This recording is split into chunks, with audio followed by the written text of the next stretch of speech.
Imagine this in your hand. You hold a button. It isn't connected to any weapon, nor does it start any machine. Pressing it will simultaneously detonate every single planet in the solar system. Mercury, Venus, Earth, Mars, Jupiter, Saturn, Uranus, Neptune, 8 worlds, all at the same instant, turned into the most brilliant fireworks display in the universe. This might sound like something straight out of the wildest sci-fi novel, but today, we're going to treat it as a serious scientific hypothesis. If humanity decided to perform this ultimate final vow, how would we even do it? And what would we see the moment we pushed the button? Today, we're going to break down this cosmic level. Symphony of Destruction. Part 1, the most insane engineering project in history. First off, you can't expect to pull this off with ordinary nuclear bombs. To completely obliterate a planet, you need enough energy to overcome its gravitational binding energy. That's the energy that holds all of its matter together. Take our home, Earth, for example. To blow it into a cloud of space dust, you'd need to release about 224 by 1032 joules of energy. What does that even mean? It's the equivalent of trillions of the most powerful bomb ever detonated, the Tsar Bomba, all going off at once. So, what we need is a special, custom-built planet killer class of bomb. Now, assuming we've built these bombs, the next task is to get one to the core of every planet. This, in itself, is an engineering challenge of hellish difficulty.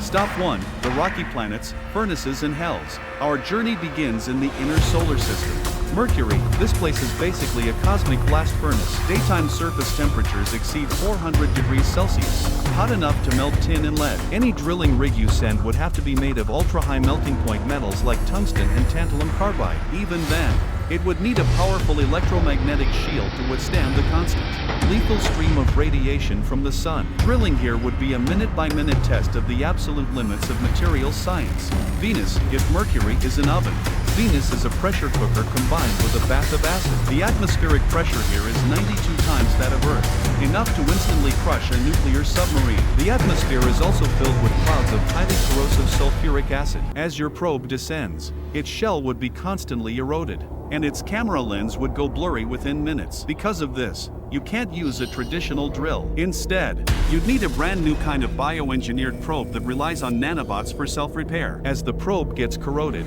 billions of nanobots would instantly fix the damage, allowing it to push toward the core in a bizarrely living state. Earth and Mars, in comparison, working on these two planets is practically easy mode. For Earth, the ideal burial spot would be the deepest part of the Mariana Trench, where the immense pressure would help contain the initial blast. On Mars, you could plant your special package at the base of Olympus Mons or deep within the canyons of Valles Marineris. Stop 2, the gas giants, cosmic depth charges. Alright, now for the real challenge. You can't possibly drill a hole in Jupiter or Saturn. They have no solid surface. So, what do you do?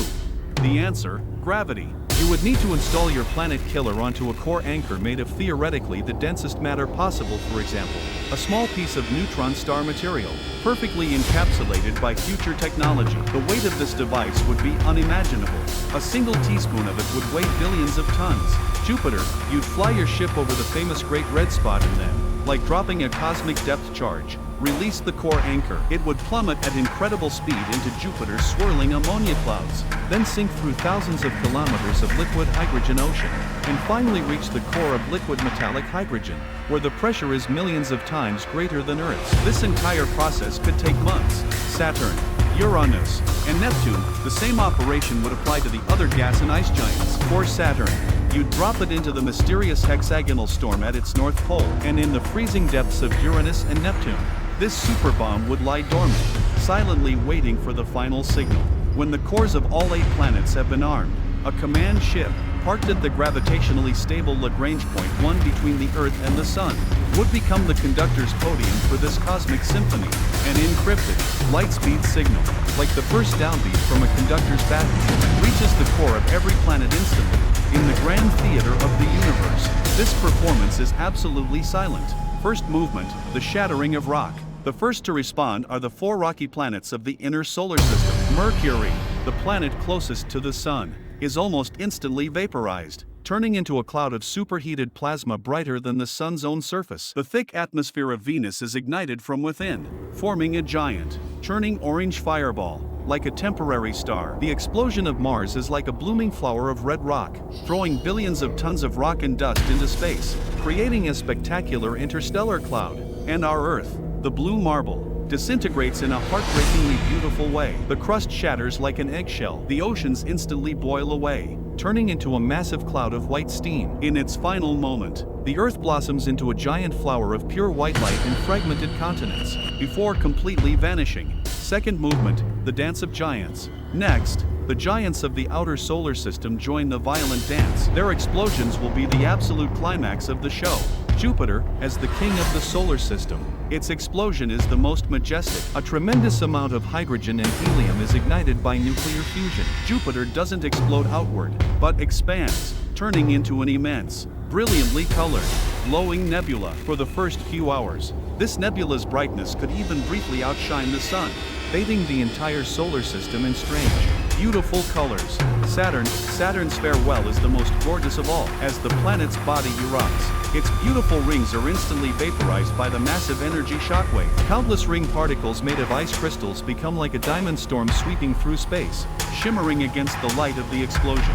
Uranus and Neptune, these two distant, ice blue twins would be like two giant blue sapphires being shattered at the same time. Their explosions are relatively gentle, forming two beautiful, expanding clouds of pale blue nebula, mixed with the sparkle of methane and ice crystals, providing a soft finale to this symphony of destruction. From the perspective of the command ship, the familiar solar system is gone. In its place is a post-apocalyptic scene of incandescent plasma, high-velocity rock fragments, and several enormous, magnificent nebulae, all slowly expanding and cooling. This is the grandest, most expensive, and loneliest fireworks display of all time. Part 3, The Eternal Echo. So, what is left after this cosmic level performance? A completely chaotic solar system, a giant disk of debris and dust, its gravitational balance utterly destroyed. The asteroids of the belt would be sent ricocheting like cosmic billiard balls across the empty stage for millions of years. But the most important legacy is light.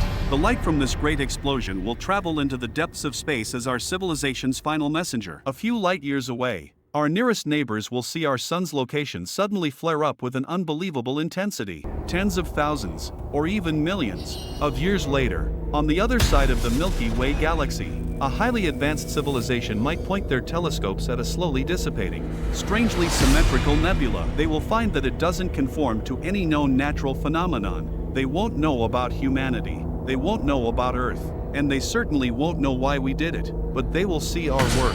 Our civilization's final trace isn't a piece of writing, nor is it a building. It's an anonymous, magnificent, and baffling piece of cosmic-level art, etched into the fabric of space-time itself.